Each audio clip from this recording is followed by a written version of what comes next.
Hintayin nyo lang guys. Kaya gulatin natin. Ganyan po kasi yung madalas ginagawa ko sa kanya dito sa bahay. Kahit po sa Pilipinas. Pero sa bahay lang kami. Pagkatan kaming dalawa niya. Okay. Sa school? Yeah. Okay. Matagal.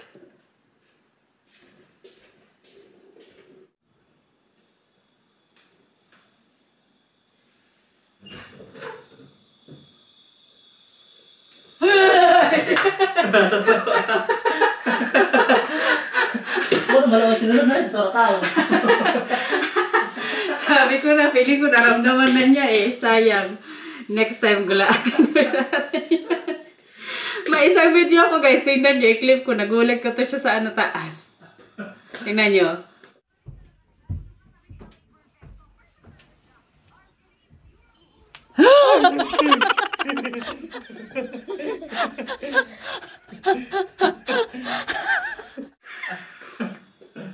Kita niyo yan? Grabe yung tawa namin nila Matthew nung nagulat namin siya. Yes. Good morning. Good morning. Kala tayo today sa school. Sa school? Anong gawin mo sa school? Kaya. Oh yeah, ngayon kayo maghap ng beach eh? Yeah. Beer stuff, yes. Oh, that is Coachella. Si Mila kagabi guys, sumuka po. Siguro mga alas 8 ng gabi, tapos yung isa pa, mga alas 3 ng madaling araw, nagising din po ako. Nagising na siya? Oo, sumuka. Pero wala po siyang lagnat. Kaya inalala ko yung mga ginawa niya nung kahapon. Naalala mo yung may laruan siya, diba, ng auto? Tapos nilalaro nila doon ni Matthew. Tapos nakita ko nilagay sa bibig. Feeling ko yan yung nangyari. May bacteria yung nakapasok sa ano niya. Katawan. Hindi yung maliit na sasakyan, di ba? Nilaro nila doon. Sa swimming, ni Matthew. Di ba, nung before tayo pumasok? Kaya inisip ko po yung kabi. Sabi ko, anong nag-trigger sa kanya or anong nakain ni Mila? Ang inisip ko ay sisig. Pero kung yung sisig, pati kami ni Lito nagsuka. Pero kaya siya lang good.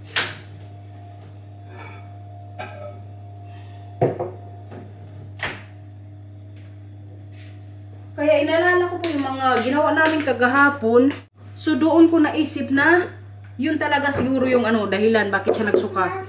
Kaya ngayon medyo puyat po ako. Imbes na mag-workout sana kami ni Lito. Nanisip ko hindi na lang. Kasi may pasok ako mamaya pero alas 12 po yung start. Kaya may time sana mag-workout. Kaso kay, ha? So hindi ka din mag-workout. Masakit yung mga katawan sa badminton yan guys. Lagay na naman tayo ng mga hugasin ngayon dito. Buksan ko siguro to. Nakapagsalang din pa ako ngayon ng labahan. 2 beses. Kaya mga sinukahan niya kagabi niya Mila. Twice din po akong napalit ng niya kagabi. Big cover. Tapos yung sa pa niya. Kumot. Si Lito pala guys. Andun ngayon nag-walking. Kaya pagkatapos nila kanilang ihatid ni Marcel yung mga bata. Kaya sumama siya. Pinasama ni Matthew sa Mila. Sabi niya diretso na lang daw siya walking. Hindi na ako nagsama kahit may mga pa nga dito sa bahay. Kailangan linisin. Ligpit-ligpit din pag may time before ako pumasok. Eh para mamaya hindi din masyadong maglinis. Si nanay nga din katatapos lang tumawag. Hinanap si Lito. Bukaan ba? Nag-walking na. Kaya nililibang talaga ni Lito yung sarili niya dito guys. Hindi ako ma-pressure na baka ma-board siya. Kasi siya po mismo gumagawa ng para mag-busy yung niya araw.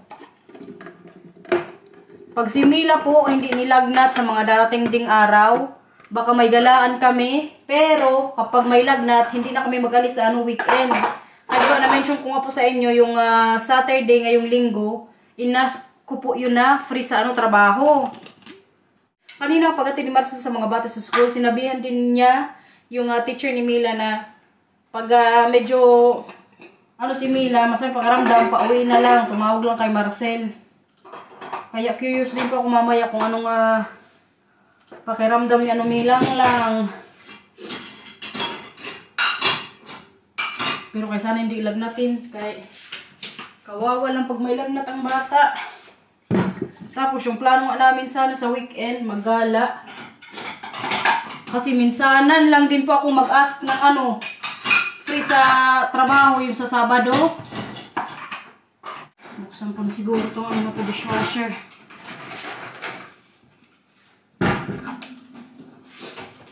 Mga 5 kilometers na naman yan ngayon yung lakarin ni Lito. I-charge ko pala itong drone natin, guys.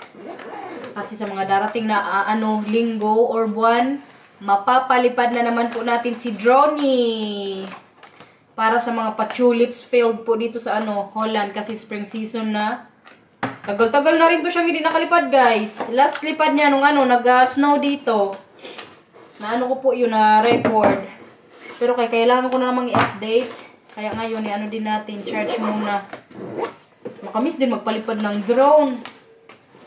Pero mas magagamit ko pa to sa, sa Norway trip din po natin. Kasi yung Norway vacation po namin, na-book na. Talk back? We already booked the Norway trip for summer vacation. 3 weeks instead of 2 weeks instead of 3 this time. 2 weeks instead of 3 weeks? Okay. Kasi last year, di ba, yung dapat yung namin plano, mga 3 weeks sana, pero this year po, or this time, sa summer vacation, lang, 14 days. Kaya para hindi din masyadong tagal. Makamiss din kaya, guys, halimbawa, nagbabakasyon po kami, namimiss ko rin tong bahay na to. Iba po talaga kapag nasa bahay nyo kayo, no? Kaya tuloy na po yung Norway trip natin, kapag wala namang problema. But we also booked the insurance, no? I mean the cancellation, if there's last minute cancellation again, then we will get the whole payment that we paid. Yeah, because now we also take insurance for them too. Okay, and how much did you pay? That's included in the monthly insurance I have running for travel insurance. Oh, you also paid for that? Yeah. Every year or monthly? I pay it monthly, but you can also pay it once a year. Okay. May ganyan din pala dito, guys, travel insurance. Even if we're not going on vacation also, you need to pay for it? Yeah, but you're also going out for weekends and... so it's also insured? Yeah. Last year you went to Philippines and... so that's insured. Be taken? Meaning? Yeah, if you make health costs abroad or you lose your luggage or your camera breaks and that kind of stuff, then you it's have insurance. Insured. Yeah. But it's also like compulsory for every Dutch person? It's not compulsory. Insurance is mostly optional. It's your choice. Yeah. Or if you want. So may insurance din pala kami sa mga ganyan, guys, kapag mag-travel. I-share ko pala sa inyo kahit yung sa dito, yung halimbawa pag namatay kayo. Halimbawa sa St. Peter, di ba, meron tayo dyan sa Pilipinas. Dito rin po, optional din po yan. Or kung gusto nyo po mag-build ng din ng pension about dyan, halimbawa pag nawala ako, yung parang may na agad, may insurance na magko-cover po sa lahat ng cost kapag, yun nga, mawala tayo sa mundong ibabaw. Pero, hindi po lahat ng Dutch or tao dito may ganyang insurance. Depende lang talaga yan. Si Marcel po kasi, kadami nitong insurance na binabayaran, guys. Meron kaming parang death insurance. Yeah. Okay. Meron po kaming ganyan. Ano ba insurance na? Travel insurance. Tapos, dito din po sa bahay, kapag may masira, insured din po yan. You need health insurance, health you need insurance, you need dentist insurance, you need car insurance. And when you have young children, you should have risico-aansprakelijkheidsverzekering. So, what is that? Nou ja, if they throw a stone on somebody's car, it's a big damage. And it's also insured. Yeah. So they can't throw stone in. Yeah, don't tell them. Insured din pala yan, guys. Kapag sila Matthew may mabato na sasakyan, bayad din niya ng insurance. Pero hindi ko sabihin sa kanila, syempre baka mamaya mangbato dito ng sasakyan sa labasan namin. Oh, it's really insured. But there's also like maximum amount that the insurance will cover. Yeah, but it's a few thousand euro per instance. So. Okay. Ganyan din po kasi dito sa Europe, kadalasan po karamihan, mga yan, insured, guys. Pero kahit tulad po ng sinabi ko, depende po yan sa tao. Si Marcel talaga very siya, well prepared. Kaya ang cost of living po dito sa Holland, grabe din kamahal. malaki po yung kita, pero yung binabayaran din namin mga tax dito, insurance, malalaki din po. Kaya sinabihan ko rin yan si Lito nung nag-walking nga kami, sabi ko sa kanya, maganda yung kita dito, pero yung mga bayarin din, kaya pag nag-grocery din po kasi kami, si Lito magtanong yan, magkano binayaran mo, ganito, ganito, masyak good siya, kaysa sa konting amount or konting ano na yon, items. Na bayad na, 2,000 euro, 2,000 euros, 2,000 pesos. So parang maisip siya, grabe, kamahal ng mga ano dito bilihin. Kaya maganda din po na na-witness nga ni Lito yung mga ganyang bagay dito. Buti na lang tong si Marcel guys, ang aking Papa Bear. Very ano talaga to siya, responsible sa mga ganyang bagay pagdating sa pamilya. Mini-make sure niya talaga na hindi kami masyadong mahirapan din. Kaya, thank you. Nagtingin talaga sa akin si Marcel. Imbabort in Monai. Liz is still not here. He escaped. Charge na natin si Drone guys, kung saan-saan na tayo napunta ngayon dito. Andito na si Lito guys. Oh, kumusta man? Ilang kilometers yung nalakad mo? Parang sobra 1 hour. Ganyan nga, pero hindi ka na naligaw. Hindi na. Very good. Twice na yan. Pero mga 5 kilometers yan yung tansya ko. Parang 6,000 steps yung nagawa mo. May 4,000 steps ka pa sa remaining hours today para maka 10k steps ka. Kadami na pala nating collections dito guys. Pero yung iba po dyan, doble-doble, katulad nung Philippines. Kaya bumili kami noon ni Marcel nung umuwi kami sa Pilipinas. Tapos, yung isa kong friend po, nagbigay din siya ng ganyang mga magnets. Lito, madadagdagan din yung mga ganyan mo sa bahay. Ganyang collection. Yeah. Ano yung gusto mong idagdag? Belgium. Ano pa? Kasi nakapunta naman ng Belgium pero dumaan lang. Dumaan lang tayo, hour lang tayo noon eh. Stay doon. Belgium. Pero sige, tanongin kita, saan sa Belgium yung gusto mong punta? Ano mo, papiliin kita? Sa Ghent, Antwerp, o Brugge? Saan yung gusto mo dyan?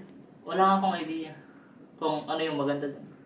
Huh? Tok ba, Brugge is ook mooi. Beautiful. Yeah. Kaya, Isa yan sa mga Brugge UNESCO. are both beautiful, but they're smaller cities. Antwerp is a really big city. Yeah. So it can't be in one day, I think. Well, you need to stay somewhere. Yeah. overnight. If we're going somewhere, if we're going there You also in the coming you days. can go to a place, visit it, and then have a hotel there. And the next day Yeah. go to another place. You can That's visit also... two out of 3. Yeah. But you need to choose if you want Brugge, Antwerp, Ghent, which one. Oh, mag-decide ka saan mo gusto. sa Brugge na lang. Brugge. Sabi mo, Brugge. Brugge. English is Bruges. Babe, he can also speak like... Try mo lito. Wala ako. May sipon pala. You need to clear your throat. Yeah, yan po yung Dutch lito guys. Parang may nadadala. Hamo, goed. Parang may sumasama. Ganyan nga dapat. Goed. Sabi mo. Ja, dat is de baseline. Graag gedaan. Sabi mo, graag gedaan.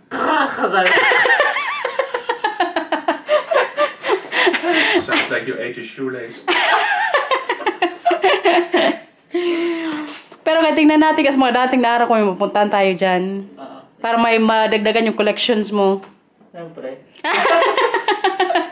Yun ang kagandahan sa Europe guys. Kay Bayland po siya. Kami dito sa Travel Holland. ka sa ibang bansa, Bayland lang. Oo. France. Sasakyan lang. Di ba? Buti na lang, di kayo itong asawa ko. Grabe kasi pag mag-drive. Kaya ako po, wala din po akong kaamor-amor na mag-driving lesson or magkuha ng license. Kasi nakatira din po kami sa city. Pero malaking tulong din kung may license din ako, no? In case of emergency, something like that. Pero kaya ako po kasi alam nyo, sa totoo lang, hindi ko rin po talaga feel na mag-drive. Takot ako. Ikaw, hindi ka takot? Kasi may natakot kasi di ka marunong. Hindi, takot lang din talaga ako. Kaya nga. Kaya may mga kaibigan din po ako nag-suggest mag-driving lesson ka na kahit sila binan, magtanong yan, kailan mo gustong mag-aaral nga mag-drive? No comment muna ako dyan.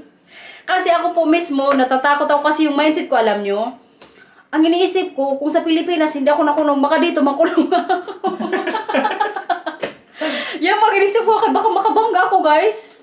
Kaya parang, yun, wala din ako kamura mo na mag-drive. Pero totoo talaga yung may mga nagsasabi na Yun nga, malaking tulong yan. Po, si Marcel, mga long drives, matulungan ko siya.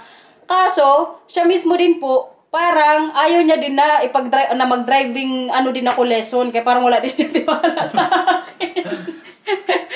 Baka hindi sumakay. Baka sumakay po. Yung lang namin dito, magkuha ko ng pusa. Yun lang sumakay kapag mag-drive ako. Tsaka si Marcel yun lang kasi. Yung may tiwala. Ay, hindi ka tiwala kasi mapilitan lang. Pag hindi pumayag, balot. Nakidnap. Si Marcel. Si Marcel ko kasi, grabe kasi pag mag-drive, guys. Yan din yung way niya, parang, nafe-feel niya daw na parang may freedom siya. Mga long drives. Kaya nga niya mag-drive 18 hours. Is it ako rin before? kasi, gusto ko sana mag-drive kasi ako sakyan. Bisikleta ka na lang. Kaya pag stress ka, maglakad. Babe, how long was it when we were in Austria? The first time I was in Holland? When you wanted to go back home? Yeah. 18 hours straight you drove? 14 or 16? Straight yun, guys. Wala yun siyang porpahinga. Kaya nung nasa Austria na kami, what happened 14 before? hours straight driving? And then it's we're somewhere halfway. Then it's 12 o'clock midnight, and then Maricel is looking at me and she said, "No, it's very hard for you. I'm going to stay awake." 5 minutes later. You're driving 12 midnight? No, 12 hours straight also. We arrived here, I think, 5 in the morning or something. Yeah, 4 a.m. Kasi nagpauwi na ako sa kanya dati, guys. Kay grabe. Alam mo, maganda talaga magbakasyon. Makapagod lang talaga. Kayo nung unang punta ko po dito sa Holland, 2017, June yun. Bakasyon kami ni Marcy, kaming dalawa lang. Kay boyfriend, girlfriend pa lang kami noon. So, ginala niya po talaga sa Europe. I think almost a month, the plan, or only 3 weeks? That was about a month, but after Venice, you didn't want to go anymore. You want to go back home, so then... Dumaan lang kami sa Austria. Ako na lang mismo napagod, guys. Sabi ko sa kanya, mag-stop over sana kami pa sa Austria, mga few days doon, sa Innsbruck. Kasi nung nandun na kami, sabi ko sa kanya, gusto ko nang umuwi sa Holland. Kaya ang ginawa niya po, kinancel niya mismo yung booking ng hotel namin na doon sana kami tulog. Dumiretso na kami sa Holland. So, nag-lunch lang kami doon. Tapos, nag-drive na siya ng almost 13 or 12 hours. Straight po yun. Dumating kami dito mga madaling araw, alas 4. Kasi nga, makapagod talaga magbakasyon, guys. Ako na lang po lagi talagang sumusuko sa mga ganyang bakasyon sa totoo lang. Maganda naman, pero mas lalo ngayon may mga bata. Mas maka-stress minsan. Magdala na lang mga anik-anik, mga laruan. Kaming dalawa nga lang dati ni Marcel, mapagod na ako. Kaya medyo okay din po ako na yung Norway vacation namin, 14 days lang. Hindi masyadong matagal. Yan nga yung gagawin niya, guys. Oh. Pakita mo sa kanila dito, paano ka nag-office dito. Ganyan-ganyan lang. Para ka lang nagbabaraha. Isa-sort out lang po yung mga cards. By color, by name, ha? Alam, design sa baraha. Will try. Sa baraha. Adik din to sa tungi. Abutan ng madiling. Di ka ba na? Amo doon. Mga pagod. Mga, nandun to mga. Anong mga? Ito ano tayo? Kano lang, bilang-bilang, kinsihan ako. Wala nang pera. Ano lang, bilangan lang. Bilangan lang. Silang dalawa po ngayon dito ni Marcel ang magkaharap, guys. Kaya maya-maya mag-work din ako. Yan yung ni Marcel, business. Natapos ding mag-duty sa store, guys. Continue po natin ngayon yung vlog. Kararating ko lang po. Binilang ko na si Lito ng niya, vitamins. Lito. Centrum. Inantay ko po kasi talaga mag 1+1 doon sa bilihan nga ng mga vitamins. So, ito po kay Lito. Kasi yung gamit ko din, Centrum. Para sa women. Para naman to kay Lito. Si Marcel, guys, nag-grocery na naman. So, kararating ko lang. Nakita ko na naman tong bag na to. Mahiwagang bag. Mag-grocery po tayo. May ginger. Yan, chichirya na naman. Tinapay. Ang mahiwagang tinapay. Favorite ko to kasi talaga itong tinapay na to eh. Tsaka minsan, alam nyo sa supermarket, hindi sila nagawa ng ganyan. Kaya pag may stock doon, si Marcel talaga bumibili. Tinapay ulit. At ang may wagang itlog naman, guys. Bonai. This is para to kayo ng Marcel. That's for the white people. Because we still have brown egg. At prutas, guys. Orange. Agoy. May cheese na naman. Kabango pa naman ang cheese, guys. At ang mahiwagang cucumber. Kasi tonight po yung ulam namin chicken curry. Cucumber. Ay, cucumber! Cocos milk. So I didn't buy a cucumber. How come there's a cucumber? Cocos milk. You know, magaling naman tayo. Cucumber. But you bought a lot. Yeah, because it's buy two and get one for free. So I bought Okay. 9. Then you have 6 and you get 3 for free. Ah, that's good. We always use it. So Yeah. I can also make champurrado in coming days. Sobrang doon natin isda. Ha? Sandang doon sa isda ito. Oo, pang ano sa ano isda, panggata. kan ook met eten. Siya mang binili ni Marcel, guys, kaya para may stock daw sa bahay, tapos nag 2+1, so bumili na siya. Pag maganya kasi may mga plus, magbili talaga yan si ano namin, Papa Bear. Cheese ulit, guys. At ang onion. So yan po yung mga napamili ni ano Marcel. Katatapos ko nga lang mag-work, walang masyadong ano sa store. Uy, bumili. Siguro sa 4 na oras. Ilang customer lang? 2 ata. I only had 2 customers in the Vinco. But we also have a lot to do, like labeling the new collection. Mapwede sa room. Hindi man siguro, kasi matagal na yung shop na yan dyan eh. Ito sa sarili man space ba? Oo. If I'm not this tragedy, why are you my remedy? Si Lito, guys, busy ngayon dito mag-sort out ng cards. Ilang oras ka na dyan naka-duty, Lito? Sige lang to ko. Parang I had my breakfast at 3 o'clock. He thought it was too late. chicken curry, guys. So, yun nga po yung ulam namin. Agoy, ano yung camera natin. Maya-maya mag-dinner na po kami. Si Lito kasi ano sa ano taas nagpapahinga ng ano konti. So, mga ilang minutes kain na tayo. Para sa mga bata, siniparit ko na kaagad pati yung ulam. Kaya para mamaya hindi na po masyadong mainit. Andun ngayon yung tatlo sa ano taas. Si Lito kasi nagpahinga. Kasi alam nyo kung ilang oras pa nga si Lito nagtrabaho dito sa bahay. Yung sa mga cards ni Marcel. In total, 5 hours. Sabi pa sa akin kanina ni Marcel, mas marami ngayon yung oras ni Lito kaysa sa'yo. Sa store kasi 4 hours lang ako today. Siya kay 5 hours. Pero may mga ano po yun pahinga. Kaya laking tulong po talaga na si Lito nandito. Matulungan si Marcel mag-sort out ng cards kasi kailangan din niya ng ano, maraming time. So, prepare natin itong ano nila. Kanin. Maya-maya, tawagin ko na yan sila sa taas. Mag-dinner po muna kami. Yummy, guys. Siyempre, ang manok. Tagtatlo si Milo tsaka ano Matthew. Yan. Ito na lang kay Kuya kaya hindi man si Matthew mahilig sa manok. Damihan ko na lang ng carrots yung kay Kuya. Okay na to. Kain, guys. Lito! Matthew, Mila! Lito! Kain na! Okay na to. Kasarap po ng ano, curry na ginawa ko kasi Lito. Sarap na sarap din. Bumahog pa nga siya ng ano kanin. Ngayon na mag-dessert tayo. Ang aking pinaka-dessert po is chocolate moron. Everyday po ako dito nag-ano guys, nagkakain neto. Madaming mga subscribers nga din na gusto din magkaroon ng ganito. Kung kapitbahay ko lang po kayo dito sa Netherlands, binigyan ko na kayo guys. Hindi talaga nasira yung ano guys, yung itong chocolate moron. Grabe oh. Tsura, fresh na fresh pa din. Basta nasa ano lang freezer.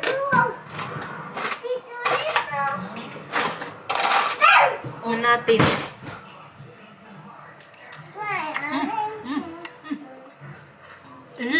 Ano?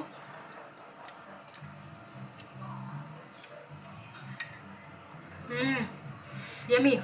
Guys, parang sinipon po ako ngayon. Siguro na ano naman tayo. Mga allergy na kasi to sa mga spring. Yeah, it might also be the Yeah. oikod. Yeah, think I go. Fever. But maybe also because of the plants here, or not? No, there's a lot of green stuff in the air. I'm also very itchy. I want to rub it all the time. Really crappy. Do you have your medicine, or not? Or you're still to get it? No, I think you have from last year. Yeah, I also think so. I never used it. May mga gamot po kami sa mga ganyan kapag mag-spring season na. Tablet ako niyan once a day kayong allergy nga. Ngayon sinipon tayo kaya magtsaa po tayo ngayong kay. C3C. Para makatulong din. Lito, yun o. Move. Tsaa ka din? Para Japanese ka din siguro.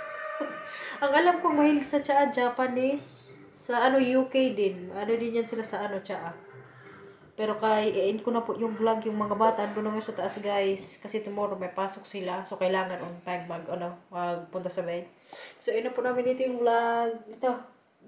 Thank you for watching everyone. Ingat po. Bye-bye. Kapit time. Tsaa. Dito cheers mo sila. Cheers. Manood na kami ng Tom Cruise. Pang-apat na tong part.